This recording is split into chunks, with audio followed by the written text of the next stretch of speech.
బాబు గారి విజన్ అంటే అతిపెద్ద హోపు టీడీపీ కార్యకర్తలకి, పార్టీలో ఉన్న నాయకులకి.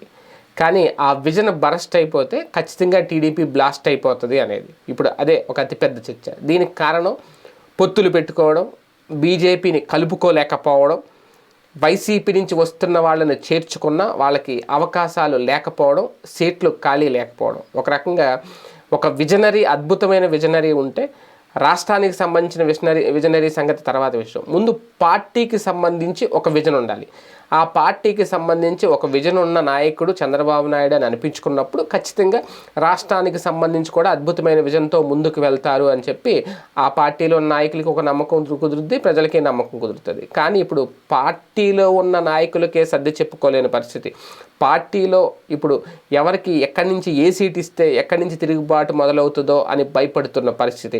ముందు అనుకున్న సీట్లను మారుస్తున్నారంట, రేపొద్దున్న మేనిఫెస్టోను కూడా మార్చాలనుకుంటున్నారంట, పథకాల విషయంలో కొత్తదనం చూపించాలనుకుంటున్నారు, ప్రజలకి నమ్మకం కలిగించే ప్రయత్నం ఎలా చెయ్యాలా అని అవసరమైతే పవన్ కళ్యాణ్ని అందుకు వాడుకోవాలని చూస్తున్నారని. అంటే ఇప్పుడు సొంత విజన్ అనేది ఏమీ లేదు చంద్రబాబు నాయుడు గారికి అనేది. అంతా కాపీ విజన్. కర్ణాటకలో బస్ ఫ్రీ పెట్టారు, తెలంగాణలో బస్ ఫ్రీ పెట్టారు, మనం కూడా ఇక్కడ బస్ ఫ్రీ పెట్టాలి.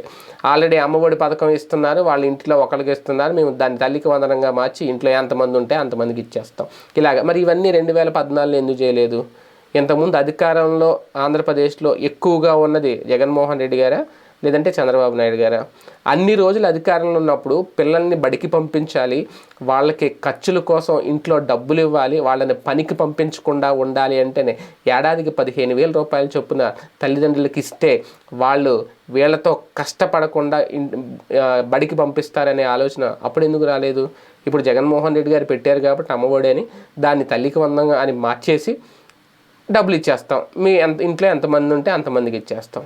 పక్కన రేవంత్ రెడ్డి గెలిచేసాడు, సక్సెస్ అయ్యాడు, బస్ ఫ్రీ కాబట్టి మనం కూడా ఇక్కడ పెట్టేస్తే మహిళా ఓట్ బ్యాంక్ అంతా మనకు వచ్చేస్తుంది. కొట్టు చేస్తున్నారు అక్కడ బస్సు ఎక్కడానికి. ఆర్టీసీ బస్సు ఎక్కాలంటేనే చిరాకు పడుతున్నారు, మహిళలే చిరాకు పడుతున్నారు చాలామంది. మగవాళ్ళు అయితే అసలు బస్సు ఎక్కే అవకాశమే లేదు. ఆటో వాళ్ళు తిట్టుకుంటున్నారు మా బేరాలన్నీ పోయినాయి అని. బస్సులు ఎక్కి అడుక్కుంటున్నారు వాళ్ళు, మాకు భిక్ష వేయండి, మేము అడుక్కుని మా కుటుంబాలను పోషించుకుంటాం అంటున్నారు ఆటో కార్మికులందరూ.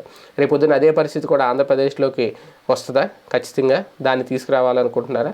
పక్క రాష్ట్రాల్లో కర్ణాటకలో ఎలా ఇబ్బందులు పడుతున్నారో, తెలంగాణలో ఇబ్బందులు పడుతున్నారో చూసి కూడా అటువంటి పథకాన్ని మేము ఇక్కడ తెస్తామని చెప్పడం అంటే ఇప్పుడు అదే దాన్ని మారుస్తారా, మార్చుకుంటారా?